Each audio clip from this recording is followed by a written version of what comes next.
Kong. Más de 6,5 millones de personas emprenden su vida diaria normalmente. Pero ninguna está segura. Una enfermedad potencialmente letal se propaga por la población humana en las principales ciudades del mundo. A medida que el número de víctimas fatales aumenta, ¿podrán los investigadores evitar que un virus misterioso se convierta en pandemia global?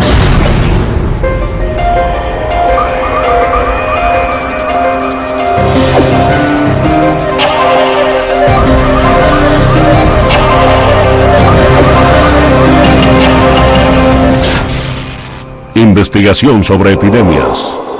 El asesino de la habitación 911. En febrero de 2003, surgen rumores sobre una enfermedad misteriosa que se extiende por la provincia Guangdong en China.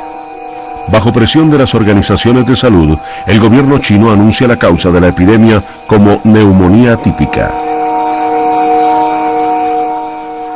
En Hong Kong, el profesor Malik Pires, virólogo, vigila minuciosamente la situación. Supimos de un brote inusitado de neumonía en Guangdong, la provincia adyacente a Hong Kong. Inusitado porque se informaba de grupos de personas con neumonía. Grupos dentro de las familias y grupos en los hospitales, lo cual normalmente no se ve con la neumonía. Antes de eso trabajamos con la influenza aviar, el virus H5N1, y una de las cosas que nos preguntábamos era si esta no podría ser una pandemia de H5N1. Pero los médicos descartan la influenza aviar. Este virus en particular no se conoce. Los funcionarios de salubridad en China pasan por alto la nueva amenaza. Establecimos en Hong Kong una estrecha vigilancia para detectar casos de neumonía, porque éramos muy conscientes de que cualquier problema que suceda en Guangdong, tarde o temprano llega a Hong Kong.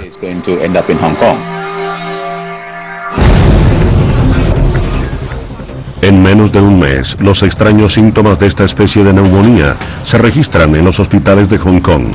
Nadie sabe cómo o por qué apareció el virus. A medida que la enfermedad misteriosa se propaga por la ciudad, la sospecha recae sobre los mercados de carne de China. Hay muchos animales juntos. Se crían en un lugar, se llevan al mercado en otro lugar, algunas veces a cientos de miles de kilómetros de distancia. Miles, millones de personas interactúan con estos animales. Por lo tanto, las probabilidades de que un virus animal pase a la especie humana se multiplican enormemente. Y una vez que ocurre esa transmisión interespecies, la transmisión persona a persona también se multiplica por el continuo traslado y desplazamiento de la población humana. Y estos son básicamente los factores que predisponen a las epidemias. Mientras Hong Kong intenta contener esta nueva enfermedad, surgen síntomas idénticos en Vietnam y Singapur. Y cuando la noticia del brote llega a Canadá, el microbiólogo Dr. Donald Lowe recibe un correo electrónico inquietante de un colega que trabaja en el hospital Scarborough Grace de Toronto. Lo recuerdo claramente, todo estaba en letras mayúsculas. Tenemos un problema aquí. Creemos que se trata de la nueva enfermedad. Existe una conexión. Es alguien que acaba de regresar de Hong Kong. Me fui entonces directamente al hospital y ese fue el principio del fin para nosotros. Todo comenzó a revelarse. La confirmación de la presencia del virus en Toronto es evidencia de que la enfermedad no identificada se propaga más rápido y más lejos de lo que se creía al comienzo. El 15 de marzo, la Organización Mundial de la Salud decide circular una alerta global. El Dr. David Heyman dirige el programa de enfermedades contagiosas de la Organización Mundial de la Salud en ese momento. Lo que es muy preocupante respecto a una enfermedad nueva no es lo que se conoce, sino lo que no se conoce. Hay un vacío en la información que tenemos en relación con una enfermedad nueva, y es eso lo que los equipos en Hong Kong empezaron a hacer, determinar quién tiene la enfermedad, cuándo ocurre, dónde y por qué. Con poca información respecto a la propagación del virus, el Departamento de Salud de Hong Kong inicia una investigación con el propósito de descubrir la fuente del brote. Tratábamos de localizar esta extraña enfermedad para investigar a todos los pacientes en Hong Kong con neumonía severa, sin otra explicación. Y desde luego nos concentramos especialmente en las personas que llegaron procedentes de China recientemente. En la tercera semana de marzo, el equipo de investigadores hace un descubrimiento vital, rastreando los desplazamientos de los primeros pacientes diagnosticados con la nueva enfermedad. El equipo de Hong Kong relaciona a todos con un hombre que llegó a la ciudad casi un mes antes.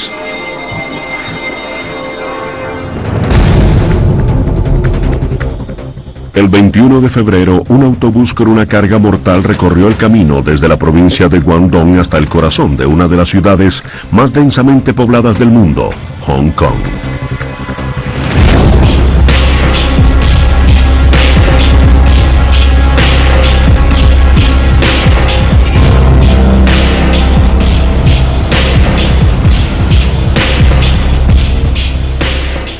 Ese mismo viernes en la tarde, un residente de Hong Kong de 26 años va camino a encontrarse con un amigo que se aloja en el 9º piso, en el Hotel Metropol de la ciudad.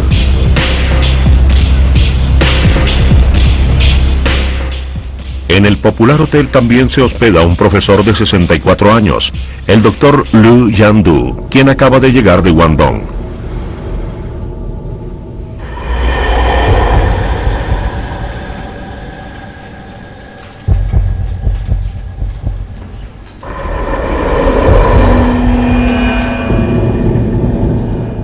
Cuando el Dr. Liu se dirige hacia la habitación 911, en el piso 9º, ya tiene todos los síntomas de una enfermedad que afecta a algunos pacientes de su hospital en Guangdong. El 21 de febrero, el profesor que atendía pacientes con esta nueva enfermedad de Guangdong viajó a Kowloon ese fin de semana para asistir a una boda. De hecho, ya se sentía mal, pero decidió ir de todos modos. Se registró en el Hotel Metropol en la noche del viernes 21 y le asignaron la habitación 911. Estaba indispuesto y vomitó en el corredor.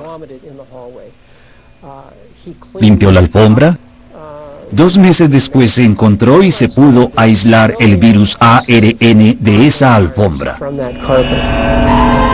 Los expertos solo pueden especular cómo se propagó el virus esa noche. El sistema de ventilación del hotel, al soplar sobre la alfombra, pudo llevar el virus por el aire. Es una sugerencia. Lo que queda claro, sin embargo, es que cualquier huésped que reciba una llave de una habitación en el 9º piso va directamente a las manos de un asesino silencioso. Tengo su reservación, quedo en el 9º piso. ¿9º? El ascensor está a su izquierda.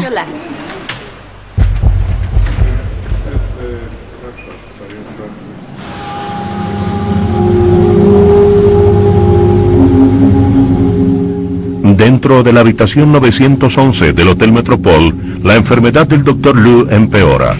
Su temperatura corporal se eleva, le duelen los músculos y respira con dificultad.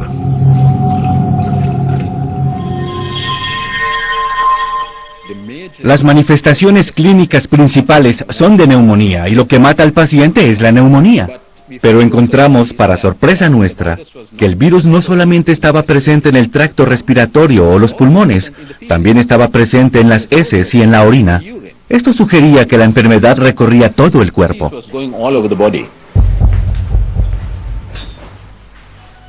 El Dr. Liu ya posee una dosis peligrosamente alta del virus, que se manifiesta tanto en su vómito como en el vapor de su tos. Se convirtió en un gran propagador, un portador altamente infeccioso de la mortal enfermedad. El virus causa enfermedad en el ser humano. Cuando la persona está expuesta, es en el tracto respiratorio en donde el virus logra invadir algunas de las células que se encuentran en las vías respiratorias superiores. Y luego el virus se multiplica y se propaga de célula en célula, causando finalmente neumonía.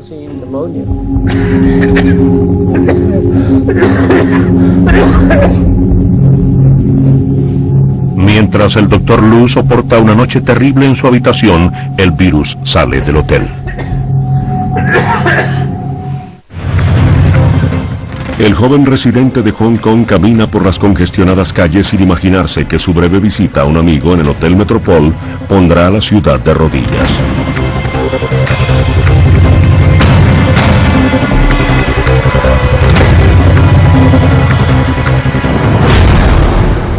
Durante el mismo fin de semana, los huéspedes del hotel en el 9º piso se preparan para partir.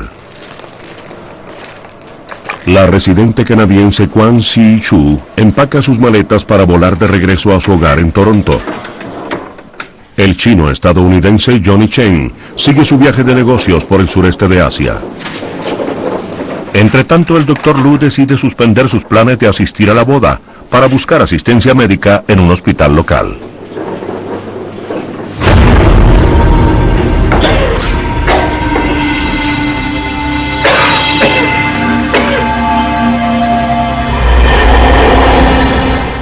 Cuando los huéspedes inician sus viajes, ninguno es consciente del peligro que ahora representa. Johnny Chen desatará la muerte de 5 personas en Vietnam. Al regresar a Toronto, Kwang Si-Chu provocará una cadena de eventos que concluirá con 251 casos de la enfermedad y 38 víctimas fatales.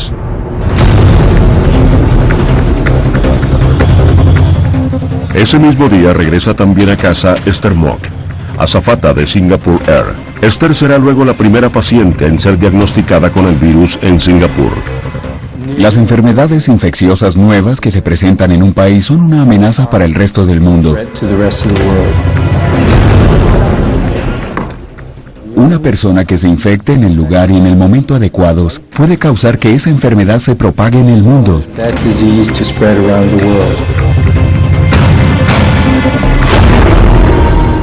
Con millones de personas que viajan internacionalmente cada día, la amenaza de una epidemia global es mayor ahora que nunca.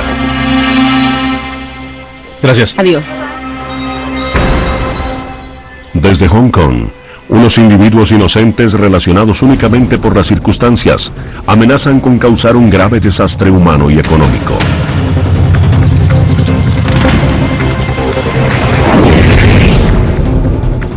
En el transcurso de un solo fin de semana, una enfermedad mortal desconocida cruza fronteras y usos horarios. A medida que se propaga, nadie lo nota. ¿Podría ser este el principio de la primera pandemia global del siglo XXI?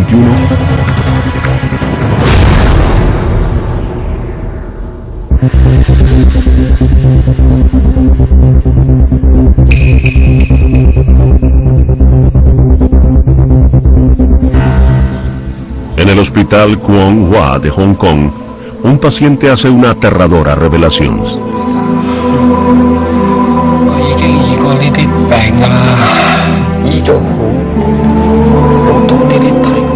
Antes de entrar al hospital, el doctor Lu Jianlu pasó el último mes tratando una enfermedad misteriosa en la provincia de Guangdong.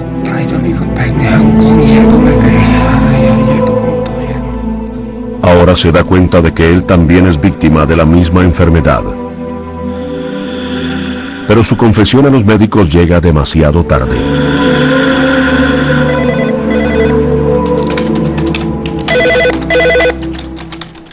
Seis días después, en Vietnam, el doctor Carlo Urbani recibe una llamada telefónica del hospital francés en Hanoi. Sí. En unas horas iré. Sí, adiós. Bye. Desde hace 2 años, el médico italiano trabaja con la Organización Mundial de la Salud en Vietnam, especializándose en tratamiento de enfermedades infecciosas. Hoy le piden que examine a un paciente hospitalizado hace 2 días con síntomas de neumonía. Hola. Hasta ahora los tratamientos normales no dan resultado. Soy el doctor Urbani y quiero hacerle unas preguntas. El paciente es Johnny Chen.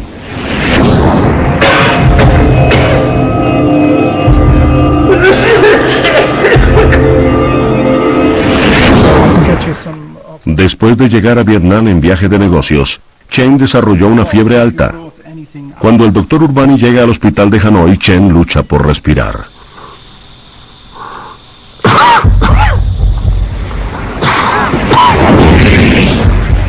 El virus causa una neumonía severa. Sus pulmones se llenan de fluido y moco. Trabajan muy por debajo de su nivel normal. El cuerpo de Chen pide más oxígeno, pero no puede suministrarlo. La neumonía no es común en adultos saludables. Los ancianos y los niños están generalmente en riesgo más alto. La esposa del Dr. Urbani, Juliana, lo acompañó a Vietnam y recuerda las preocupaciones de su esposo. Cuando regresó a casa me dijo que creía que la situación era muy grave, que no se trataba sencillamente de un paciente con fiebre. No era influenza, sino algo mucho más grave. Y con el tiempo lo confirmaríamos. Bueno, El Dr. Urbani se crió en La Marque, región de Italia, en una pequeña población llamada Castelpiano, donde actualmente vive su esposa con sus 3 hijos. Carlo era un hombre que nunca miraba desde la barrera. Siempre estaba presente para todos, especialmente para las personas que no estaban bien o que tenían cualquier tipo de dificultad. Era un médico fantástico. Sabía cómo intervenir y tratar enfermedades infecciosas.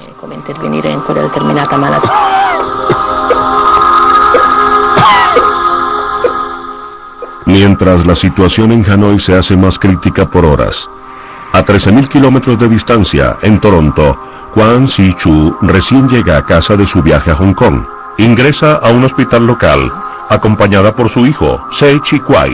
Tiene fiebre y tos seca. Veamos qué tiene.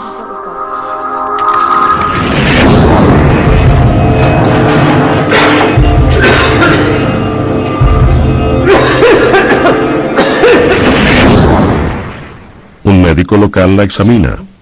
Ajeno a cualquier enfermedad nueva, tiene pocas razones para alarmarse por estos síntomas. No hay problema aquí. Le escucharé el pecho. Hay pocas maneras en las cuales el cuerpo puede manifestar una infección en un pulmón. Una de esas maneras es la fiebre, los dolores y las molestias musculares. Luego la tos y a continuación algo de dificultad para respirar. Y esa es la descripción de muchas enfermedades. No existía nada que sobresaliera para decir que era simplemente otro caso de neumonía viral o bacterial.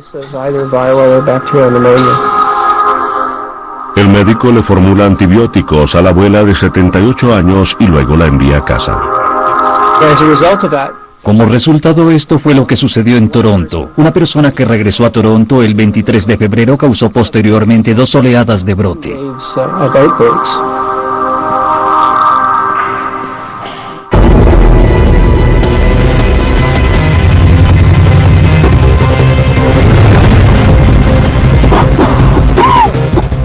En Vietnam, el Dr. Urbani ordena al personal tomar medidas para evitar la propagación de la infección. Sin saber la causa de la enfermedad de Johnny Chen, no quiere correr riesgos.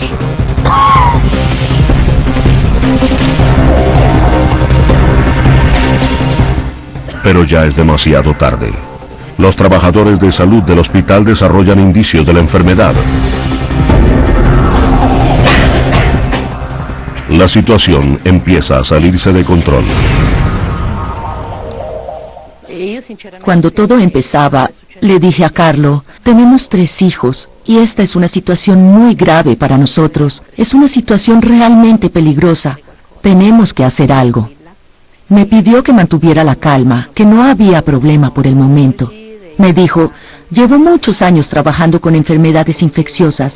Sé lo que hago y conozco las precauciones que debo tomar. Esperemos un poco y ya veremos. el pulmón izquierdo está congestionado. Aquí se ve. Parece neumonía. Pero el paciente no expulsa moco. Es extraño. Cuando el Dr. Urbani informa de sus hallazgos, se divulga la noticia de la aparición de una nueva enfermedad potencialmente letal. Scott Dowell trabaja en el Centro para Control de Enfermedades en Bangkok. Sus descripciones iniciales de Hanoi fueron las primeras descripciones claras de esta nueva enfermedad, y debido a su precisión les permitieron a muchas personas en otras partes del mundo darse cuenta rápidamente que no eran casos normales de neumonía, era algo claramente inusitado. La neumonía es una de las principales enfermedades asesinas alrededor del mundo, pero afecta a los muy jóvenes y a los muy viejos. Entonces, cuando nos enteramos que personas por lo demás saludables, médicos y enfermeras estaban contrayendo neumonía, supimos que se trataba de una enfermedad muy extraña y nos alarmamos.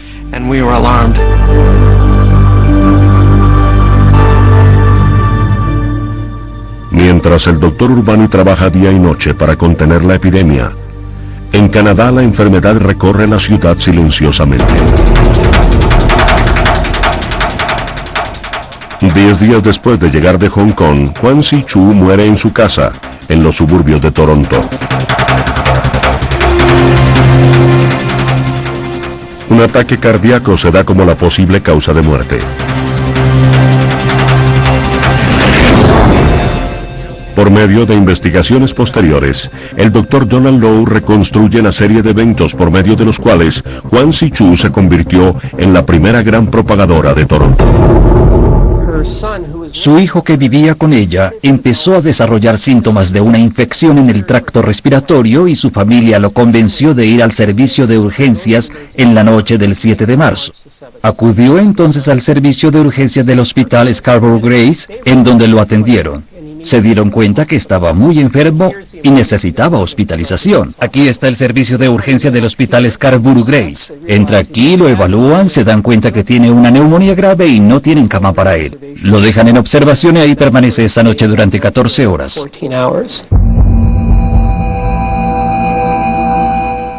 Antes de que en el hospital Scarborough Grace se dieran cuenta de lo que enfrentaban, en una sola noche, Sei Chi-kwai, el hijo de Kwan Si-chu, infecta a 5 enfermeras, un médico y 2 pacientes. Ellos, a su vez, contagiarán con el virus a otras 37 personas. El brote adquiere impulso. Al otro lado del mundo, en Hanoi, trabajadores de la salud y pacientes siguen desarrollando síntomas de la enfermedad. Para el paciente original Johnny Chen, el virus progresa demasiado. Los tratamientos fallan. Por solicitud de su familia, lo regresan a Hong Kong. Nunca se recuperó. Al no poder contener el brote inicial, el Dr. Urbani siente que su única opción es convencer a las autoridades vietnamitas que declaren una cuarentena en el hospital. Es una medida extraordinaria que tiene consecuencias tanto políticas como económicas, pero que finalmente evitaría una mayor propagación de la enfermedad entre la sociedad vietnamita. Urbani es el primer médico que alerta al mundo de la amenaza de esta nueva enfermedad en Hanoi. Otras ciudades, sin embargo, no reaccionaron tan rápido.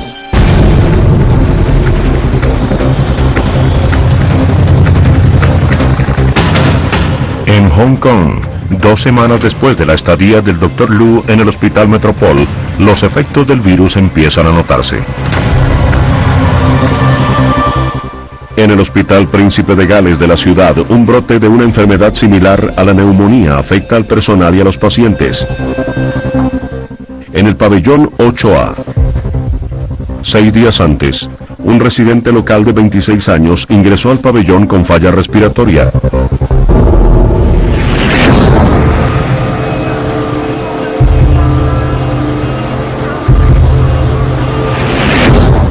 El médico encargado de enfermedades respiratorias en el Hospital Príncipe de Gales es el profesor Hui. Les mostraré la primera radiografía cuando ingresó. Podrán ver una zona de opacidad en la parte derecha del pulmón. Tenía entonces neumonía leve. Sin embargo, 3 días después de su hospitalización, su estado se deterioró. Se le dificultó respirar hasta tal punto que se requirió un flujo alto de oxígeno para mantener su nivel de oxígeno. Estaba tan fatigado que para comer, aún para orinar, necesitaba ayuda de las enfermeras. Les mostraré la radiografía. La mayor parte de su pulmón izquierdo tenía neumonía. Ahí se ve la zona blanca, la opacidad. Solamente la parte superior estaba sana. Para entonces tenía una falla respiratoria severa. Solo una semana después de la admisión del primer caso en el hospital, el personal del pabellón 8A empezó a mostrar indicios de la misma enfermedad. Mientras el hospital intenta aislar el brote, en la calle, la vida sigue su curso normal en Hong Kong.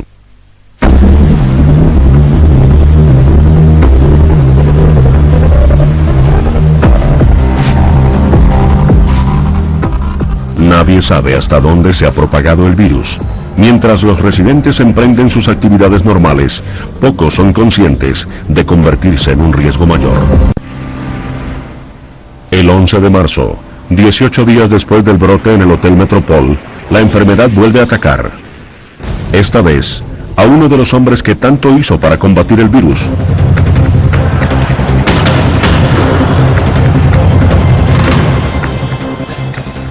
En un vuelo hacia una conferencia en Tailandia, el doctor Carlo Urbani desarrolla fiebre. Cuando llega al aeropuerto de Bangkok ya sabe que tiene síntomas de la enfermedad. Inmediatamente llama a su colega Scott Dowell, quien lo espera en el aeropuerto. Como precaución sería conveniente que me aislaran. Aquí estaré. Rápidamente acordamos que debía ir un equipo al aeropuerto para tomar las medidas que evitaran la contaminación de enfermedades infecciosas en su recorrido hasta el hospital, en donde lo atenderían con todas las precauciones. Le pedí su opinión respecto al equipo de protección para el personal del hospital. Le dije que creía que debíamos tener batas, guantes y tapabocas para todos y que debía aislarse una zona.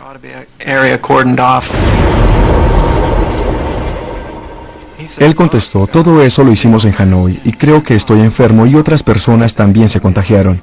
Estaba muy preocupado, no solo por su propia salud, sino por la posibilidad de transmitirle la enfermedad a otras personas. Soy médico, vengo de Hanoi. Tengo los síntomas. Temperatura alta, dificultad para respirar. Deben aislarme inmediatamente. Para su esposa, la enfermedad del doctor Urbani era la noticia que temía desde hacía varias semanas. No te preocupes, es algo que pasará pronto. Eso dijo. Yo sentí que esto era algo diferente. Y luego, a medida que pasaban los días, la situación empeoraba y finalmente me di cuenta que se había contagiado de la enfermedad. Cuando el doctor Urbani se convierte en la última víctima de la enfermedad sin cura conocida, el 17 de marzo la Organización Mundial de la Salud convoca a 11 laboratorios importantes en 9 países para que se unan en una red con el propósito de encontrar la causa de la enfermedad. Con un número sin precedente de laboratorios internacionales compartiendo información y coordinando sus hallazgos, empieza la carrera para identificar el virus causante de la epidemia. Llamaron a la enfermedad síndrome respiratorio agudo severo. Rápidamente se conocería como SARS. Lo miramos por el microscopio electrónico. Veíamos claramente que era un virus y observándolo más detenidamente y basándonos en su forma y tamaño, parecía que un virus corona sería el candidato más factible. Pero no uno de los que conocíamos hasta el momento. Hay virus corona en el ser humano, hay virus corona en los animales, pero este virus parecía totalmente nuevo.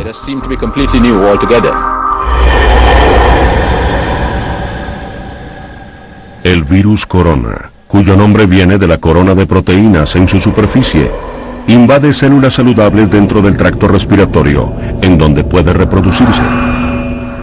Es un culpado sorpresa para muchos en la comunidad científica. Un virus corona causa el resfriado común, pero este destruye vidas.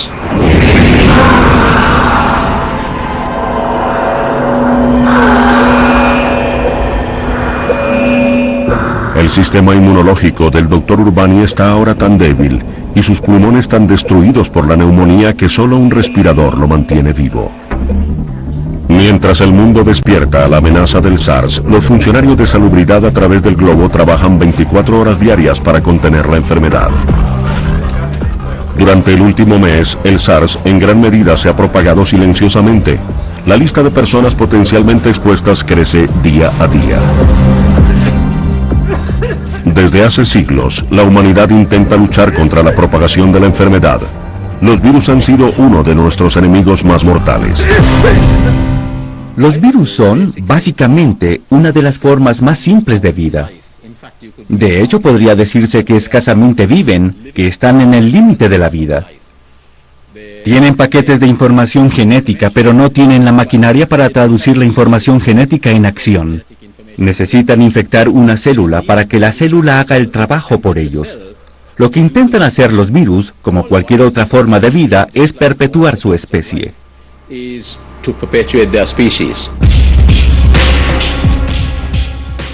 Los virus van hacia donde ven oportunidades. La fuerza de la evolución, la fuerza ciega de la evolución, por así decirlo, los impulsa a explotar cualquier espacio que se les abra. Infortunadamente, en el mundo de hoy día, abrimos enormes puertas que los virus y otras bacterias pueden explotar en términos de nuestro manejo de los animales, de nuestra interacción con ellos y en términos del desplazamiento de los seres humanos. Entonces, la aldea global en la cual vivimos les da a estos microbios también oportunidades globales.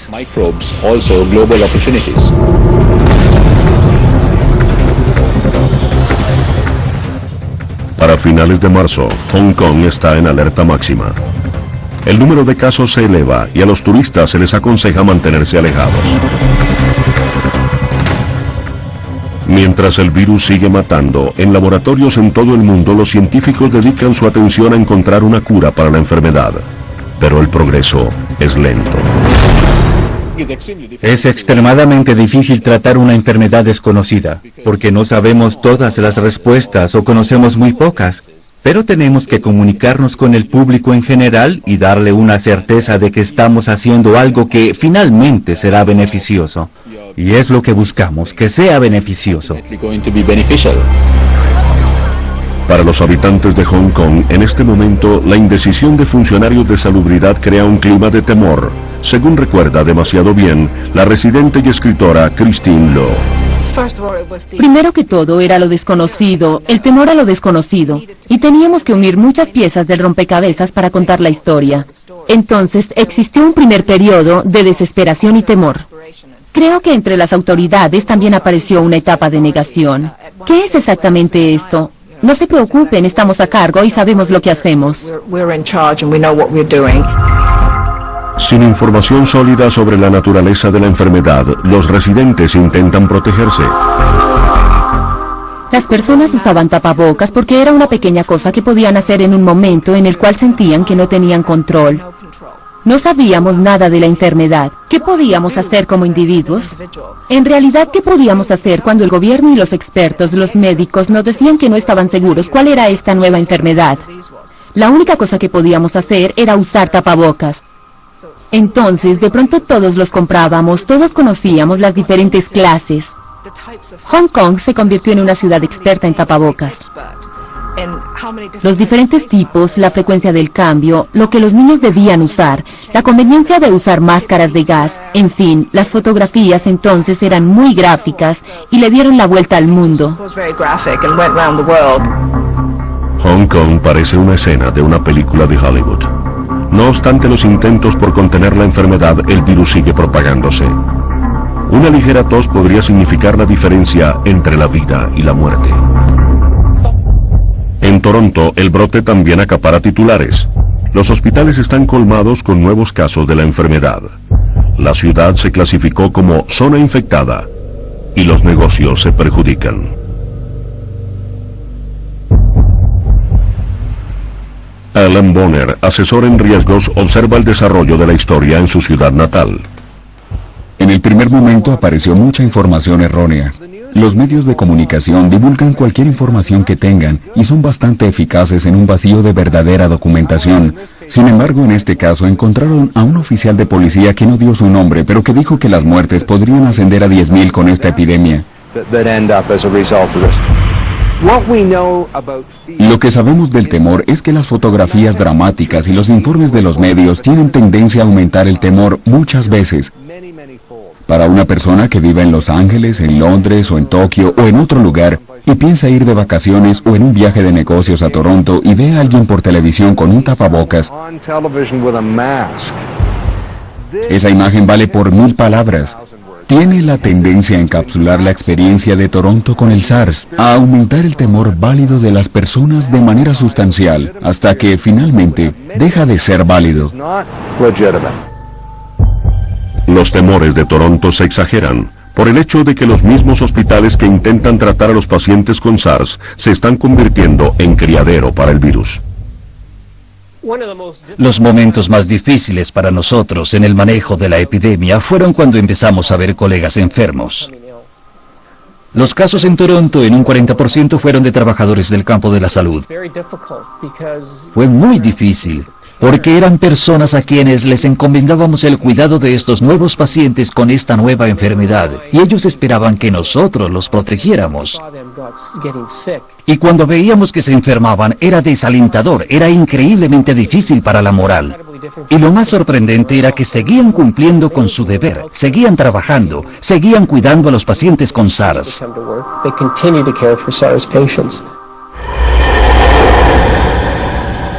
En Hong Kong, el movimiento y el bullicio de la vida citadina están prácticamente detenidos. Los habitantes evitan lugares públicos. Aún en su casa nadie está seguro. ¿Cómo se descubre en Hong Kong un brote en uno de los complejos residenciales más grandes de la ciudad? Wilson Yip es presidente de la Asociación de Residentes de Amoy Gardens. Recuerda el día en el cual su casa se convirtió en el foco del brote en Hong Kong. Recuerdo claramente el 26 de marzo de 2003. Me llamaron del gobierno para informarme que 7 residentes tuvieron que ser hospitalizados porque estaban infectados con SARS. 17.000 personas viven en el condominio Amoy Gardens, un complejo residencial de 19 bloques y 5.000 departamentos. Un brote con esta densidad de residentes podría ser catastrófico. Al principio, el brote de SARS se encontró en el bloque E. Gradualmente, la enfermedad empezó a extenderse por el complejo.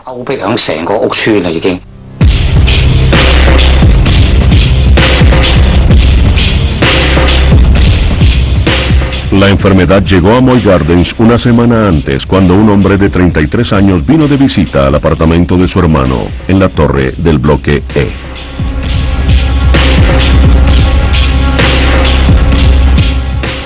El hombre sufría de una enfermedad renal crónica y estuvo tratado en el Hospital Príncipe de Gales. Pero ese día no se sentía bien, por una razón diferente. En el hospital se había contagiado del virus del SARS.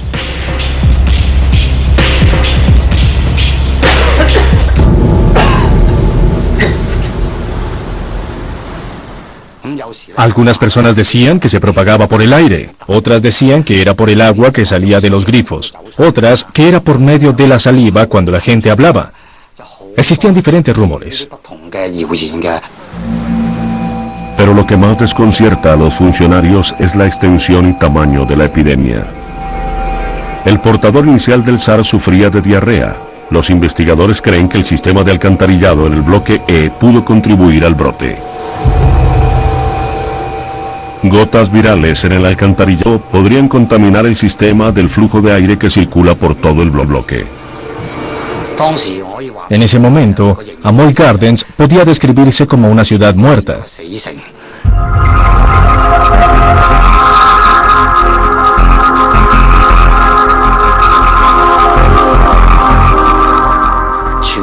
Era conocido en todo Hong Kong que Amoy Gardens era la mayor zona de desastre. Solicité enfáticamente que el bloque E se aislara, porque sabía que la enfermedad no podía controlarse sin el aislamiento del bloque.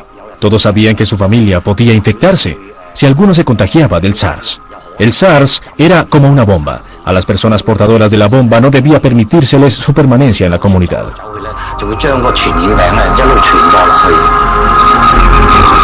La semana final de marzo de 2003 es la más nefasta de toda la epidemia. Mientras los canales de noticias transmiten imágenes de Amoy Gardens a todo el mundo, en Bangkok el Dr. Carlo Urbani lucha por su vida.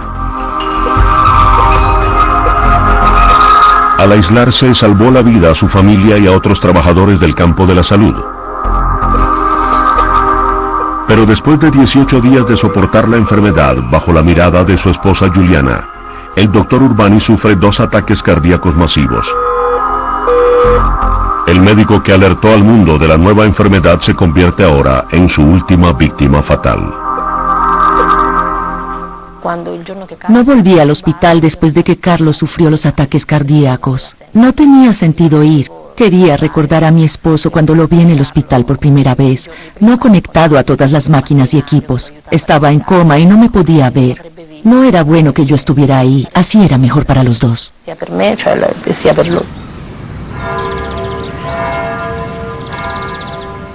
El 29 de marzo, el doctor Carlo Urbani muere.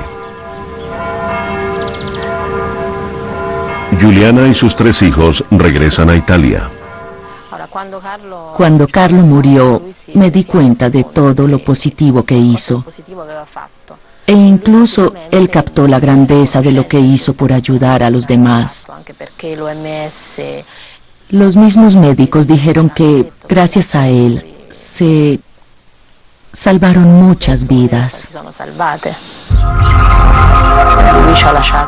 Carlo dejó muchas cosas bellas. Tengo todos los recuerdos de nuestra época juntos y todavía tengo la sensación de que él está a mi lado, ayudándome en este nuevo viaje. El valor del doctor Carlo Urbani en el primer mes del brote del SARS lo convirtió en héroe nacional, tanto en Italia como en Vietnam. Su madre, María, llora a su hijo, pero la consuela el hecho de que murió salvando a otros. Lo que me llena de orgullo al pensar en los logros de mi hijo es que su vida no fue en vano. Su espíritu sigue viviendo en el trabajo que hizo por los demás. Al aislar el hospital en Hanoi, el doctor Urbani salvó a Vietnam de un brote grave de SARS. Después sería el primer país en ser retirado de la lista de zonas infectadas, creada por la Organización Mundial de la Salud. Antes de su muerte, Urbani trazó el camino a seguir por otros trabajadores del campo de la salud. A medida que los departamentos de salud rastrean los individuos que tuvieron contacto con los pacientes infectados, empieza a moldearse una imagen más clara de la propagación del virus.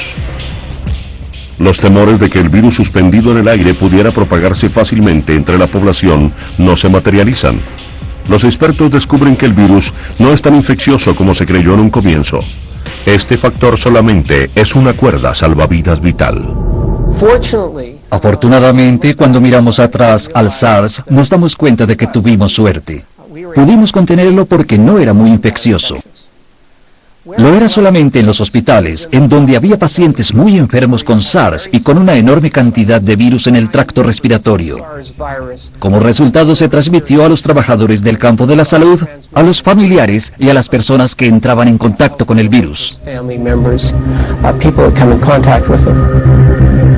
Las investigaciones posteriores mostraron a los científicos que la mayoría de los pacientes solo tenían una dosis de virus peligrosamente alta 10 días después de la infección. Era algo inusitado, pero muy afortunado, porque nos permitió detener la transmisión del SARS. Si logramos identificar a los pacientes en la primera etapa de la enfermedad y hospitalizarlos pronto, podemos detener la transmisión en la comunidad. Si el virus hubiera sido más contagioso, todavía estaríamos contando las muertes por su causa.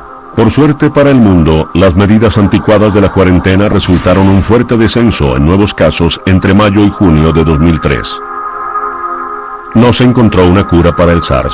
No obstante, 90% de los pacientes infectados se recuperó con tratamiento, medicamentos antivirales y antibióticos, mientras los funcionarios de salubridad respiraban con alivio. Para las personas como Bill Lu, que sufrieron el SARS, la epidemia dejó una impresión perdurable. Después de sufrir esta enfermedad, me di cuenta que las enfermedades y la muerte son difíciles de predecir. En la mayoría de los casos están fuera de mi control. Tengo poco control sobre mi vida, aun cuando está en peligro de ser destruida.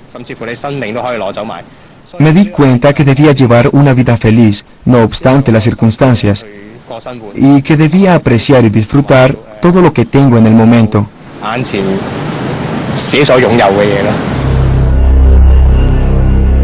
En solo un periodo de 7 meses, a partir de noviembre de 2002, más de 8.000 personas en 32 países se infectaron con el virus del SARS.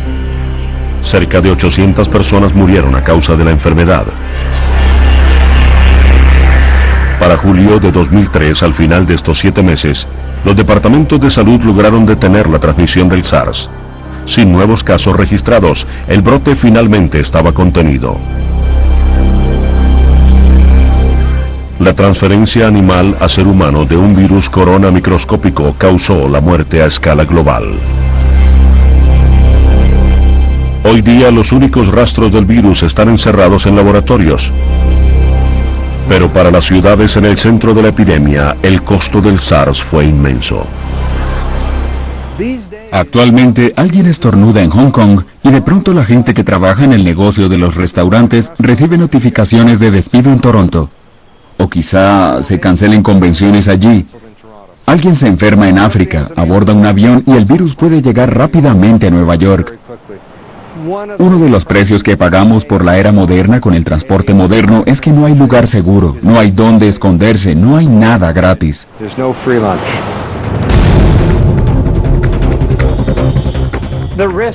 El riesgo de que ocurra una pandemia significativa, con propagación mundial e infección de un alto porcentaje de la población, es real.